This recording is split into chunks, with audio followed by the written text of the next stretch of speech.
किसी सदिश को कैसे लिखें, आइए आज उसके विषय में जानते हैं। जैसे मान लीजिए कि कोई बिंदु है, इसका निर्देशांक 1,2 है। 1,2 का मतलब ये है कि एक मात्रक की दूरी है इसकी x अक्ष की दिशा में। ये जो दूरी है x अक्ष की दिशा में है, ये दूरी होगी 1,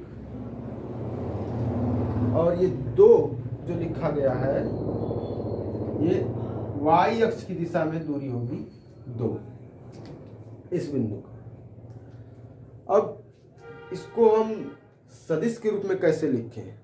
ये कार्तीय रूप में है, कार्टीशियन फॉर्म बोला जाता है। इसको हम सदिश रूप में कैसे व्यक्त करें? तो सदिश रूप में अगर व्यक्त करें तो अगर मान लीजिए इस बिंदु का नाम P है, तो P वेक्टर OP वेक्टर एक लाइन होगी O से, ओरिजिन से P की ओर, ऐसे OP वेक्टर लाइन होगी और इसको लिखेंगे 1i प्लस 2j। ये P बिंदु का स्थिति सदिश कहा जाएगा।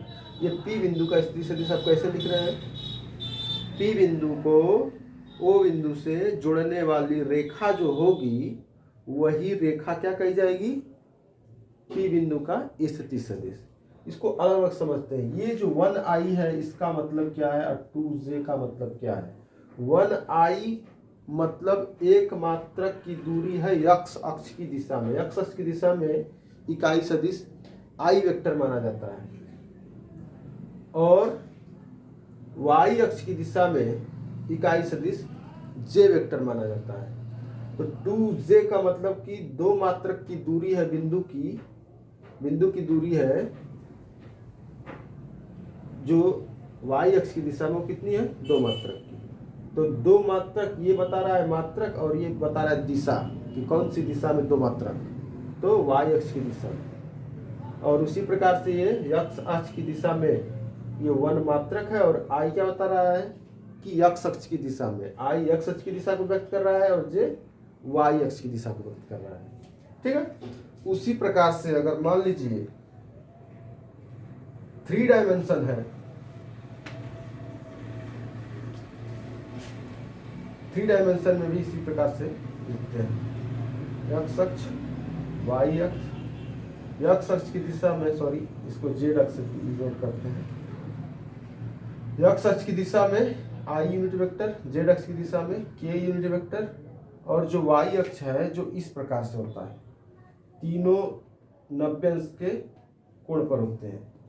x का z के साथ, x का y के साथ, z का y के साथ, तीनों परस्पर लंबवत होते हैं। और हवा में कोई बिंदु है, मान लीजिए ये हमारा बिंदु है हवा में, इसका कोऑर्डिनेट क्या होगा?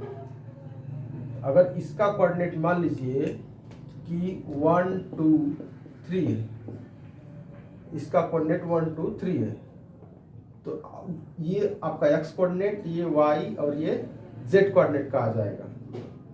अब ये x कोऑर्डिनेट 1 है तो इसका मतलब क्या है? y कोऑर्डिनेट 2 है तो इसका मतलब क्या है? z कोऑर्डिनेट 3 तो इसका मतलब क्या है? ये हमारा बिंदु है। x कोऑर्डिनेट 1 का मतलब है जो ये बिंदु है x अक्ष की दिशा में एक मात्रक की दूरी पर है, ये हमारा प्लेन कहा जाएगा। ये y कोऑर्डिनेट है तो yz प्लेन कहा जाएगा, इसको yz प्लेन बोलेंगे। ठीक है।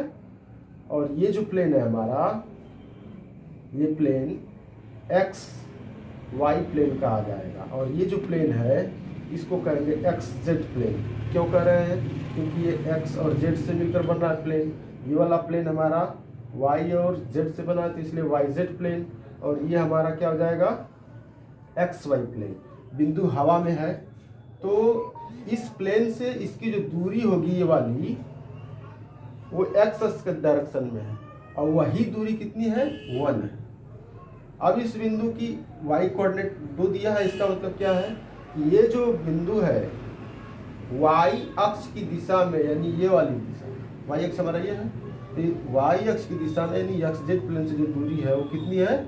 2 मात्रक की दूरी है, ठीक। उसी प्रकार से z 3 है, तो मतलब z अक्ष के डायरेक्शन में जो दूरी होगी, ये वाली डायरेक्शन है ये, तो ये जो दूरी होगी यानी एक्स वाई प्लेन से जो दूरी होगी वो कितनी होगी, 3 होगी, ठीक।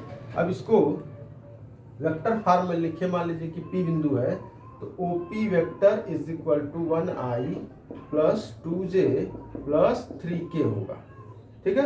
और OP वेक्टर मतलब O से P को जोड़ने वाली लाइन, ये हमारा अक्ष था और ये बिंदु था, तो ये जो लाइन होगी जोड़ने वाली, उस लाइन को ही आप OP वेक्टर कहेंगे, ठीक है। यहाँ से सदिश योग के नियम से स्पष्ट हो रहा है कि 1i वेक्टर जो कि x अक्ष की दिशा में है, 2j जो कि इस y अक्ष की दिशा में है, और 3k जो कि इस z अक्ष की दिशा में है, इन तीनों सदिशों का क्या है, ये वाला जो P बिंदु को जोड़ रहा है वो क्या है, परिणामी है, ठीक है।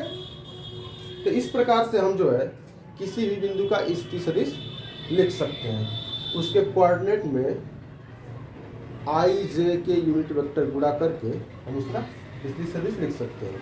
i x एक्सिस की डायरेक्शन को व्यक्त कर रहा है, j y एक्सिस के डायरेक्शन को व्यक्त कर रहा है, और k z एक्सिस के डायरेक्शन को व्यक्त कर रहा है। अब अगर प्रॉब्लम्स इस पर आते हैं वेक्टर लिखने के लिए, तो उसको कैसे हम सॉल्व करते हैं, देखिए।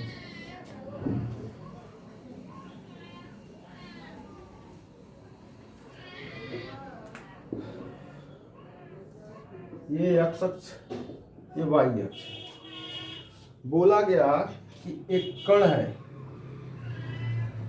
इस पर बल लग रहा है इधर से मान लीजिए 5 न्यूटन, ठीक है,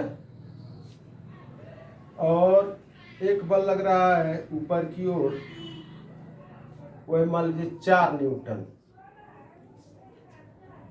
ये इस डायरेक्शन में लग रहा है, ये इस डायरेक्शन में लग रहा है, और इन दोनों का जो परिणामी है वो इस डायरेक्शन में है, ठीक।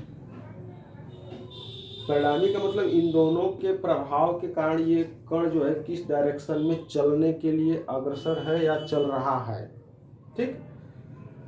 तो इसको सदिश रूप में लिखना होगा तो कैसे लिखेंगे, तो हम इसको क्या करेंगे, मूल बिंदु पर रख लेंगे, मतलब यहाँ पर मान लेंगे कि ये ओरिजिन पर है, और जो ये वाला क्षैतिज दिशा में जो बल लग रहा है वो अब क्या हो जाएगा, x अक्ष की दिशा में, और ये जो 90 डिग्री पर जो बल लग रहा था उसको ये 4 न्यूटन इस डायरेक्शन में, ठीक।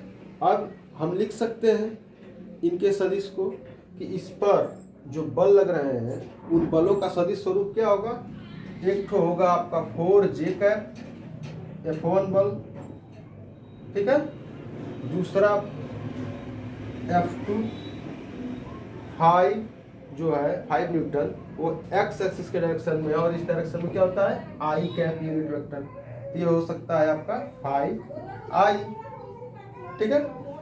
तो अब इन दोनों का जो परिणामी होगा f, वो क्या होगा, f is equal to F1 plus F2 होगा, तो f vector is equal to कितना हो जाएगा, 4j प्लस 5i, या f vector is equal to 5i plus 4j, ये आपका f इस प्रकार से प्रदर्शित हो कर सकते हैं सदिश में, ठीक है।